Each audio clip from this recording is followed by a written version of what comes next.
Hi friends, இன்றைக்கான வீடியோவில் நம்ம என்ன பார்க்க போகிறோம்னு பார்த்தீங்கன்னா எஸ்என்ஆர் காலேஜ் கிரிக்கெட் கிரவுண்டுடைய டிஎன்பிஎல் T20 மேட்சுடைய பிச் ரிப்போர்ட், பிச் ரெக்கார்ட். இந்த பிச்சில் யாரெல்லாம் அதிக ரன் அடிச்சிருக்காங்க, யாரெல்லாம் அதிக விக்கெட் எடுத்திருக்காங்க, இந்த பிச்சில் லேட்டஸ்ட்டாக நடந்த 6 டிஎன்பிஎல் மேட்சுடைய கம்பேரிசன் எப்படி இருக்குது, அது மட்டும் இல்லாமல் இந்த பிச்சில் மோஸ்ட் விக்கெட் எடுத்த விக்கெட் டேக்கருடைய டைப்பு தான் பார்க்க போகிறோம்.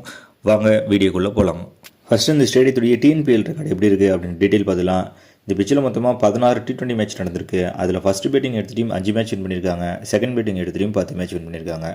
ஒரு மேட்ச் நோ ரிசல்ட்டில் முடிஞ்சிருக்கு. இந்த ஸ்டேடியத்துடைய ஹையஸ்ட் இன்னிங் டோட்டல் 236 இருக்குது. லோவஸ்ட் இன்னிங் டோட்டல் 103 இருக்குது. இதே ஸ்டேடியத்தில் 208 ரன் சேஸ் பண்ணி வின் பண்ணியிருக்காங்க.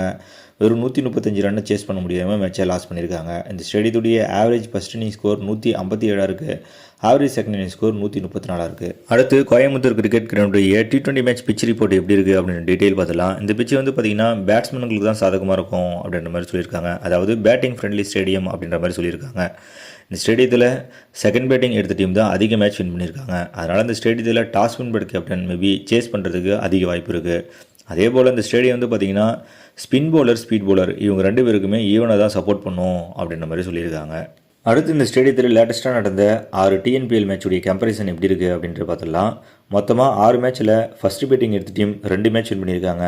செகண்ட் பேட்டிங் எடுத்த டீம் 4 மேட்ச் வின் பண்ணியிருக்காங்க. அதே போல் இதில் ஸ்பீட் பவுலர் மொத்தமாக 37 விக்கெட் எடுத்திருக்காங்க. அவங்க ஃபஸ்ட் இன்னிங்ஸில் 22 விக்கெட் எடுத்திருக்காங்க. செகண்ட் இன்னிங்ஸில் 15 விக்கெட் எடுத்திருக்காங்க.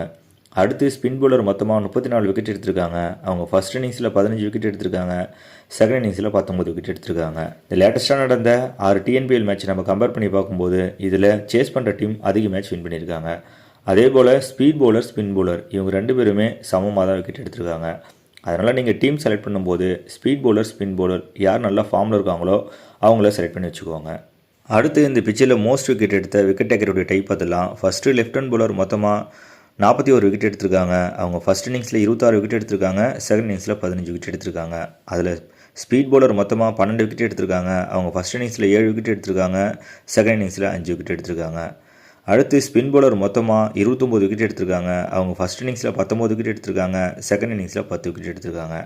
அடுத்து ரைட் ஹேண்ட் பவுலர் மொத்தமாக 112 விக்கெட் எடுத்திருக்காங்க. அவங்க ஃபஸ்ட் இன்னிங்ஸில் 54 விக்கெட் எடுத்திருக்காங்க. செகண்ட் இன்னிங்ஸில் 58 விக்கெட் எடுத்திருக்காங்க. அதில் ஸ்பீட் பவுலர் மொத்தமாக 88 விக்கெட் எடுத்திருக்காங்க. அவங்க ஃபஸ்ட் இன்னிங்ஸில் 45 விக்கெட் எடுத்திருக்காங்க. செகண்ட் இன்னிங்ஸில் 43 விக்கெட் எடுத்திருக்காங்க. அடுத்து ஸ்பின் பவுலர் மொத்தமாக 24 விக்கெட் எடுத்திருக்காங்க. அவங்க ஃபஸ்ட் இன்னிங்ஸில் 9 விக்கெட் எடுத்திருக்காங்க. செகண்ட் இன்னிங்ஸில் 15 விக்கெட் எடுத்திருக்காங்க. மோஸ்ட் விக்கெட் எடுத்த விக்கெட் டேக்கர் டைப் நம்ம கம்பேர் பண்ணி பார்க்கும்போது இதில் ஸ்பீட் பவுலர் அதிக விக்கெட் எடுத்திருக்காங்க. பர்டிகுலராக சொல்லணும்னா ரைட் ஹேண்ட் ஸ்பீட் பவுலர் அதிக விக்கெட் எடுத்திருக்காங்க. அதனால் நீங்கள் டீம் செலக்ட் பண்ணும்போது ஸ்பீட் பவுலர் அதிகமாக இருக்க மாதிரி பாருங்கள். நீங்கள் ஒரு ட்ரீம் 11 பிளேயர் அப்படின்னா உங்களுடைய டீம் எப்படி இருக்குன்னு பார்த்தீங்கன்னா பேட்டிங்கில் நல்ல ஃபார்மில் இருக்க டாப் ஆர்டரை செலக்ட் பண்ணி வச்சுக்கோங்க. கொஞ்சம் ஸ்டாண்ட் பண்ணி ஆடக்கூடிய பிளேயராக பார்த்துக்கோங்க. ஆல்ரவுண்டர் லிஸ்ட்டில் ஸ்பின் ஆல்ரவுண்டர், ஸ்பீட் ஆல்ரவுண்டர் இவங்க 2 பேருமே செலக்ட் பண்ணி வச்சுக்கோங்க. பவுலிங் லிஸ்ட்டில் மேக்ஸிமம் ஸ்பீட் பவுலர் கொஞ்சம் அதிகமாக இருக்க மாதிரி பார்த்துக்கோங்க. நீங்கள் ஸ்பின் பவுலரை செலக்ட் பண்ணும்போது நல்ல ஃபார்மில் இருக்க ஸ்பின் பவுலரை செலக்ட் பண்ணி வச்சுக்கோங்க. தேங்க்யூ.